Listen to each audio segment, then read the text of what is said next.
हेमंत भाई, सबसे पहले मैं आप ही के पास आता हूँ, क्योंकि आपके पास सारी जो नई जानकारियां होती है, छुपी हुई जानकारियां होती है, वो आपके पास होती है। क्या है बिहार में ये जो बम फोड़ा है, अनुष्का बम, उसका क्या इम्पैक्ट है? धन्यवाद। देखिए, ये किसी भी परिवार के लिए या किसी भी पार्टी या किसी भी नेता के लिए अगर उससे जुड़ा हुआ ये इस तरह का मामला आता है तो बिल्कुल ही वो अप्रत्याशित और सदमे की तरह ही होता है।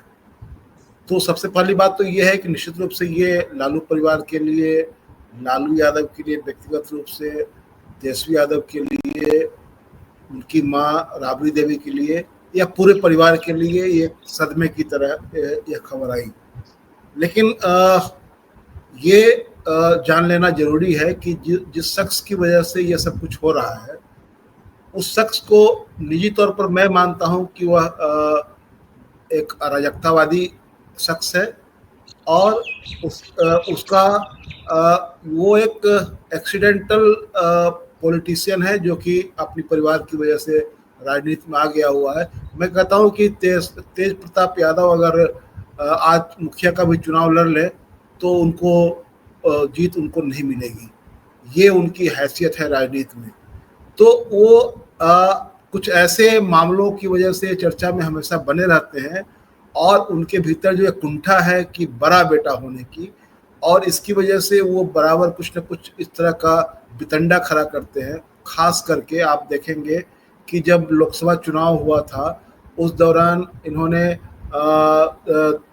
मैं बात कर रहा हूँ 2019 वाले लोकसभा चुनाव की, 3 उम्मीदवार अपने मन से इन्होंने तय करने की बात कही थी और उनके लिए टिकट मांगा था। पार्टी तैयार नहीं हुई और उसमें एक जगह वो चले गए थे वहाँ जहानाबाद में विरोध में प्रचार करने के लिए, और वहाँ पर सुरेंद्र यादव 1700 समथिंग वोट से हार भी गए थे, आरजेडी के जो उम्मीदवार थे। और इसको लेकर काफ़ी बवाल हुआ था, माना गया था कि आरोप भी लगा था कि इसी व्यक्ति की वजह से ये स्थिति हुई है। उसके बाद जो तारापुर का उपचुनाव हुआ था विधानसभा का, उसमें इन्होंने एक उम्मीदवार खड़ा कर दिया था संजय यादव को, और फिर बाद में तेजस्वी के कहने पर उसने अपनी उम्मीदवारी वापस ले ली थी। तो ये बीच बीच में अरंगा लगाते रहे थे पूरे राजनीति में। तो इनके भीतर में एक ये सोच रहती है कि हम बड़े बेटा है और हमारी भी चलेगी। तो पार्टी तो कोई दुकान नहीं है, दुकान में भी ऐसा होता है कि जो मैनेजर होता है उसी की चलती है, बाकी सब लोग अगर उसमें स्टोर कीपर और जो नौकर वो सब चलाने लगे तो दुकान का भट्टा बैठ जाएगा। ये पार्टी में जाकर जगदानंद सिंह को कहते थे कि ये हिटलर है, रघुवंश प्रसाद सिंह को कहते थे कि ये एक लोटा पानी है, कि एक लोटा पानी अगर समंदर से निकाल लिया जाए तो क्या फर्क पड़ता है। तो लालू यादव के सहयोगियों, सहकर्मियों और बहुत ही उनके किचन कैबिनेट के जो लोग हुआ करते थे उनका अपमान करने में भी ये पीछे नहीं थे। तो लालू परिवार के लिए यह व्यक्ति निश्चित रूप से असहजकारी और परेशान करने वाला रहा है, कभी भी उनको फायदा पहुंचाने वाला नहीं रहा है। लेकिन ये रिश्ता तो पिता पुत्र का है, ये रिश्ता तो भाई भाई का है। तो क्या ऐसे रिश्ते को झटके से कोई खत्म कर सकता है? तो बिल्कुल नहीं हो सकता है। ये कोई भी आदमी आजमा करके देख ले, वो कितना भी सिद्धांत की बात करे, किसी के परिवार में अगर इस तरह का तत्व तो निकल जाता है कोई, जिसको मैं कहता हूँ कि लफंगा टाइप का कोई आपका भाई बेटा अगर निकल जाए, बेटी निकल जाए, तो उसका क्या हश्र होता है, वो संभालना बहुत मुश्किल हो जाता है और उसमें बड़े बड़े लोगों का पसीना छूटने लगता है। तो ये जो थे, ये अब एक ऐसा पॉइंट आ गया हुआ था, मुझे लग रहा था कि शायद, क्योंकि जब ये तस्वीरें आई तेज प्रताप की, तो उस दिन मुझे भी ये बिल्कुल अप्रत्याशित लगा कि यह क्या हो रहा है। फिर मेरे नज़र में, मेरी आंखों के सामने लालू यादव की तस्वीर कौंध गई कि एक बीमार शख्स को जब यह खबर मिली होगी तो उन पर क्या गुजर रही होगी। लेकिन उस शख्स ने एक बहुत ही कठोर फैसला लिया कि इनसे मुक्ति पाने का, कि इनको पार्टी से 6 सालों के लिए निकाला, पारिवारिक रिश्ते खत्म करने की घोषणा की, और यही मैं अपेक्षा कर रहा था। ये बहुत कठिन फैसला था, लेकिन मैं अपेक्षा कर रहा था कि ऐसा ही कुछ हो। अब रही बात कि इसको लेकर के जो लोग ये बनाना चाहते हैं, इसको इशू बनाना चाहते हैं, राजनीति है, राजनीति में किसी को आप रोक नहीं सकते हैं। लेकिन सबसे अहम बात यह है कि जिस दौर में हम लोग जी रहे हैं, उस दौर में जो राजनीति का और सार्वजनिक जीवन का जितना पतन हुआ है, उस पतन को देखते हुए अब हम ये नहीं कहेंगे कि हाँ ये जो कर रहे हैं तो उन वहाँ देखिए या वहाँ देखिए तो यहाँ देखिए। मैं व्हाट ऑल्ट्री करना नहीं चाहता हूँ कि ये इसको जायज ठहराने के लिए या करने के लिए, लेकिन ये पूरे पतन के दौर में अगर आप इस कोई राजनीतिक पार्टी इसको इस मुद्दा बनाना चाहती है तो मैं समझता हूँ कि ये उसको अपने गिरेबान में झांकना चाहिए। और खास करके इस देश की जो सबसे बड़ी पार्टी है, जिसके एक से एक कारनामे, गोंडा में जो अभी बीजेपी के जिलाध्यक्ष का जो कारनामा सामने आया है अपने दफ्तर में, जो एक बीजेपी के सज्जन का जो एक्सप्रेस वे पर जो कारनामा सब सामने आया है, उसके पहले विजय शाह का, उसके बाद देवरा का, उसके बाद हेमंत जी वापस आता हूँ, कंसंट्रेट अभी रहते हैं, आता हूँ करने के लिए अपनी बात में खत्म कर रहा हूँ बस एक शब्द और कह करके कि ऐसे माहौल में मुझे लगता है कि जो ये जो कोई पॉलिटिकल इसमें स्कोर सेटल करने के लिए अगर कोई इसको करना चाहते हैं तो मुझे लगता है कि इससे बहुत कुछ हासिल नहीं होने वाला है, बल्कि ये इससे उनको जो लोग इस कोशिश में जुटेंगे कि इसके जरिए कुछ लालू परिवार के खिलाफ कोई एजेंडा चलाया जाए तो नहीं होगा। ये तब चलता कि जो मुझे जानकारी है कि कुछ लोग, कुछ मीडिया वाले ये चाह रहे थे कि इसको एक बड़ी खबर के रूप में विस्फोट किया जाए, ब्रेकिंग न्यूज बनाया जाए, जो नहीं हो पाया। अगर वो ब्रेकिंग न्यूज बनता तब जाकर के तब मामला कुछ दूसरे तरह से वो पॉलिटिकल डिस्कोर्स में चला जाता, लेकिन वो फ्यूज हो गया। जो लोग इस मंशा को पाले हुए थे उनकी मंशा पूरी नहीं हुई, और बाद में इस खुलासे के बाद लालू यादव ने जो निर्णय लिया, उस निर्णय ने तो और भी इन लोगों के मंसूबे पर पानी फेर दिया। जी ठीक है, मैं आता हूँ हेमंत भाई आपके पास। जो आप अपनी बात कह रहे थे वो तो आप ऐड कीजिए, लीजिए ही। उसके अलावा ये भी कि क्या आपको लग रहा है कि ये कर देने भर से, देखिए एक क्या होता है कि एक छवि पहले से ही लालू प्रसाद यादव जी की जो छवि थी, जिस तरीके की गढ़ी गई छवि मीडिया द्वारा या विपक्ष की पार्टी द्वारा या जिसके द्वारा, उसके बाद तेजस्वी ने अपनी उस छवि को काटने का बड़ा प्रयास किया। तेजस्वी की हम सब लोगों ने बड़ी तारीफ की, तेजस्वी अच्छे नेता है, और लालू प्रसाद यादव जी की छाया से अलग तेजस्वी यादव को देखा जाना चाहिए।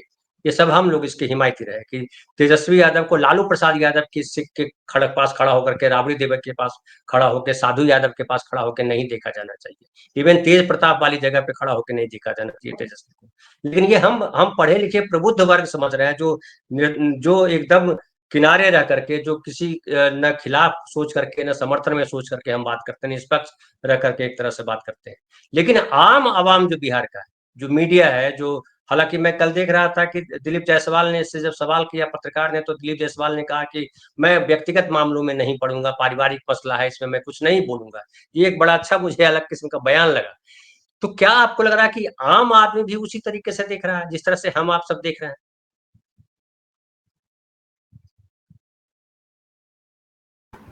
देखिए धनंजय जी, मुझे लगता है कि शायद हम लोग की बातचीत कुछ उस दिशा में चली जा रही है जहां ये कि कोटा में बच्चे आत्महत्या क्यों करते हैं, और परीक्षा और 12th और 11th के एग्ज़ाम में वो क्यों बहुत अधिक 10th और 12th के एग्ज़ाम में क्यों इतना प्रेशर ले लेते हैं।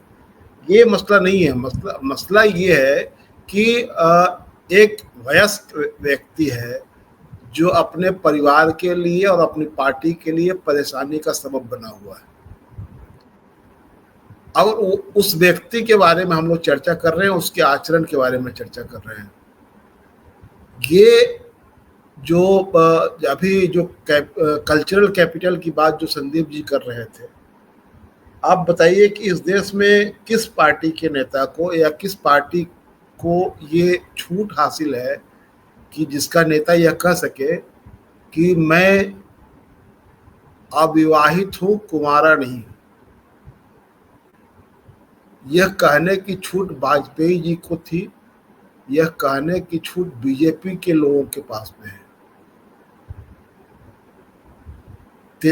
तेज प्रताप यादव के बारे में मैं चाहता हूं कि चर्चा इस बात पर ही केंद्रित होनी चाहिए कि उस व्यक्ति ने अपने परिवार और अपनी पार्टी के लिए कितनी परेशानियां खड़ी की है, और उसमें जो पार्टी के प्रमुख हैं, पार्टी के सुप्रीमो हैं, फिर जो उनके पार्टी की ओर से जो नेता प्रतिपक्ष हैं, उन्होंने इस मसले पर क्या कार्रवाई की है।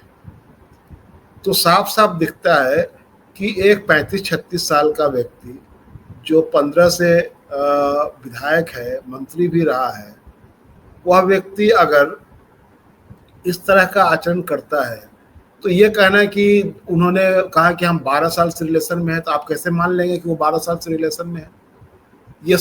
ये जो तथ्यों के अगर तथ्य से सत्य की ओर जाएं तो ये लगता है कि सरासर झूठ बोल रहे हैं, क्योंकि 12 साल से कोई चीज इतनी छुपी हुई रह जाएगी ये और किसी को कानों कान भनक तक नहीं लगेगी। और मीडिया को, और खास करके एक ऐसा व्यक्ति जो कि लफंदरों की जमात से ही घिरा रहता है 24 घंटे, और इन लफंदरों की जमात ने जो ये कह रहे थे ना कि हमारा हैक हो गया है और अकाउंट, तो अकाउंट हैक नहीं हुआ, इनका अकाउंट जो है वो तो जो इनके पास जो जमात है जो जिसमें जो ये बड़े घरों के बिगड़ैल लड़के जिनको की राजनीति भी एक तरह से पिकनिक की तरह लगता है, वो इनके इर्द गिर्द घिरे रहते थे। तो ऐसे लोगों के बीच में क्या हैक हो जाएगा और क्या लीक हो जाएगा ये कहना बहुत मुश्किल नहीं है। लेकिन यह 12 साल वाली बात बिल्कुल झूठी है, ये उसमें कहीं कोई तथ्य नहीं है। ये सही बात है कि जब इनकी शादी कराई गई तो उस समय ये परिवार भी तो बड़ा ही खोजा गया, और लड़की भी इस परिवार की रजामंदी से, दोनों तरफ की रजामंदी से ये शादी हुई थी। ये अरेंज मैरिज था, ऐसा नहीं था कि कहीं भागे जा रहे थे घर छोड़ करके किसी लड़की के साथ और पकड़ के इनकी शादी करा दी गई, या कहीं से भी ये ऐसा फैक्ट नहीं आया है। और आज तक अगर हम लोग इसको मान लीजिए कि हमारे पास जानकारी नहीं है, लेकिन यहाँ पर ऐसे ऐसे खोजी पत्रकार लोग बैठे हुए हैं जो इनका पूरा वीडियो और फोटो लेकर के बैठे हुए थे धमाका करने के लिए। लेकिन संयोग ऐसा रहा कि धमाका करने से पहले ये इनके गिरोह ने या इन्होंने खुद उसमें पलीता लगा दिया और उनका धमाका का जो पूरा जो मंसूबा था वो रखा रह गया। तो सवाल यहाँ ये उठ रहा है कि ये जो हमने पहले आपको कहा कि ये कर क्या रहे थे, ये रघुवंश प्रसाद सिंह को, जगदानंद सिंह को नाराज कर रहे थे, ये अपने पार्टी के उम्मीदवारों को हरवा रहे थे। इनको चाहिए कि पार्टी में हम बड़े बेटे हैं, और ये हमेशा तेजस्वी यादव के लिए असहज स्थिति पैदा कर रहे थे। ये उनको अर्जुन बताते थे और अपने आप को कृष्ण बताते थे। ये कुछ तो इनकी कुंठा आप समझ सकते हैं कि इनको लग रहा था कि बड़े होने का हमको जो बड़ा इनाम मिलना चाहिए था, जो विरासत हमको हमारे पिताजी हमारे ही कंधे पर डाल देते। ये जो इनका कॉम्प्लेक्स है ये सब जगह दिखाई देता है। और कोई तुनक मिजाज व्यक्ति जो है वो शादी, चाहे वो प्रेम विवाह हो या वो अरेंज मैरिज हो, तुनक मिजाज व्यक्ति का, और खास करके अगर दोनों तरफ से अगर हाइपर लोग मिल जाए का गठबंधन हो जाए तो उसको निभाना तो और मुश्किल होता है। ये तो हम लोग अपने जीवन में रोज आसपास में देखते रहते हैं कि कितनी खटास होती है, कितना उसमें तनाव होता है। और जो मैं पहले कह रहा था कि देखिए इस तरह के मसलों को जिस पर अगर मैंने कहा कि सिद्धांत में बात करना और व्यवहार में चीज़ों को झेलना, ये बहुत ही साफ साफ अलग चीज़ें हैं कि जिस पर गुजरती है उसी को समझ में आता है। या ऐसा नहीं है मसला कि लालू यादव को उसी समय फैसला कोई कह सकता है कि अरे ये तो लालू यादव की परवरिश में गड़बड़ी थी कि जिसकी वजह से ऐसा हो गया, तो राबड़ी देवी की परवरिश में गड़बड़ी थी कि जिसकी वजह से ये लफंगा निकल गया। तो ये कह करके आप किसी नतीजे पर नहीं जा सकते हैं। मेरा मानना है कि इस व्यक्ति की जो राजनीतिक आकांक्षाएं इतनी उफान मार रही थी कि ये कुछ से कुछ कर रहा था। ये कभी जिससे शादी हुई उससे निभा नहीं पाए, उसके बाद पार्टी में सब लोगों के साथ झगड़ा करने लगे, पार्टी में समानांतर पार्टी चलाने लगे, समानांतर से एक छात्र संगठन बना दिया, एक युवा संगठन बना दिया, उसमें पार्टी में जाकर के एक रूम में कब्जा करके ताला लगा दिया, इनको भगाना पड़ा। तब ग्रेजुअली ये अल्टीमेटली पार्टी से इनको जो दूर किया गया, निकाला, ये अलग किया गया, उसमें बहुत ही ग्रेजुअली काम किया गया। ऐसा तो किसी को लग सकता है कि उस समय क्यों नहीं अचानक इनको संपत्ति से और पार्टी से बेदखल कर दिया गया, इनको 6 साल के लिए पहले ही क्यों नहीं निकाल दिया गया? ये सब पहले से हो रहा था, तभी तो ये शांत हो गए थे। इनका आरजेडी दफ्तर में घोषणा बंद कर दिया गया था कि नहीं जाना है, आपको किसी तरह का कोई संगठन अलग से नहीं चलाना है। तो ये सारी कार्रवाइयां हो रही थी। तो मेरे कहने का मकसद है कि इसका जो पॉलिटिकल इम्प्लीकेशन होगा, मैंने पहले कहा कि ये किसी भी पिता और किसी भी राजनीतिक पार्टी के लिए उसका नेता जो विधायक भी है, जो मंत्री भी रहा है, उसके लिए सदमे से कम नहीं था। लेकिन इस सदमे से उबरने के लिए क्या हो रहा है ये देखने की जरूरत है। इस तरह की जो राजनीतिक घटनाएं जो हो रही है, आप बताइए कि एक तो ये उसका एक निश्चित रूप से वयस्क व्यक्ति है, उसका निजी मसला है कि किससे शादी करेगा, किससे निभाएगा नहीं निभाएगा, अलग मसला है, उसमें आप बहुत कुछ उसमें राजनीति नहीं घुसेड़ सकते हैं। लेकिन इसी दौर में आप बताइए कि एक से एक लोग सार्वजनिक जीवन को, सेना को, सबको कलंकित करते जा रहे हैं, कोई कार्रवाई नहीं हो रही है। चाहे वो जांगड़ा हो, चाहे वो धाकड़ हो, चाहे वो देवड़ा हो, चाहे वो विजय शाह हो, चाहे वो निशिकांत दुबे हो, आप बता। तो मेरे कहने का मतलब ये है कि पॉलिटिकल इम्प्लीकेशन के बहुत अधिक मायने हैं, बहुत उसका पर्सपेक्टिव बहुत लार्ज है। अभी मोदी जी बड़ोदरा में वहाँ सिंदूर सम्मान यात्रा निकाल रहे हैं। ये पूरी सेना का और मजे लूटने के लिए मोदी जी निकले हुए हैं, बाकी पूरी दुनिया में अपने देश का भद पिटवा करके। तो मेरे कहने का मकसद ये है कि इसका पॉलिटिकल इम्प्लीकेशन मैं ये देखता हूँ कि जो कदम उठाया गया है वो निश्चित रूप से आरजेडी के सही समय पर उठाया गया एक सही कदम है।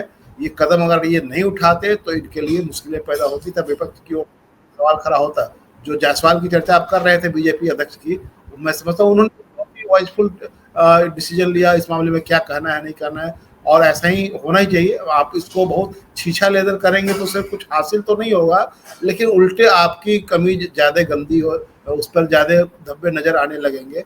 इसीलिए मुझे लगता है कि ये जो पूरा प्रकरण है इसको मैं इस रूप में देखता हूँ कि एक ऐसा व्यक्ति जो अपनी पार्टी, अपने परिवार के लिए परेशानी का सबब बनता जा रहा था, लगातार परेशानियां खड़ी कर रहा था, उसके बारे में एक निर्णय लिया गया है। अब आगे उसका इम्प्लीकेशन क्या क्या होता है अब देखना है, क्योंकि उनको तो पार्टी से निकाला गया। अब आगे सामने चुनाव है और चुनाव में उनको टिकट नहीं मिलेगा, तब कौन नाटक करेंगे, ये नाटक देखने वाली बात होगी।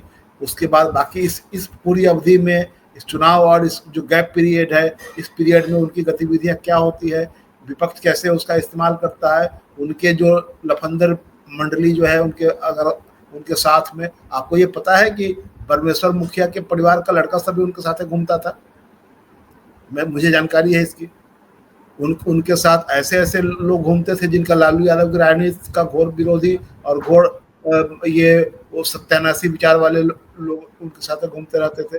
तो ये तो इनको क्या चाहिए था, इनको चाहिए कि 10 टिकट बांटने का पावर हमको मिलना चाहिए, हम जिसको भेज दें उसको दे दीजिए, और उसके बदले क्या चाहिए होता है वो तो सबको पता है।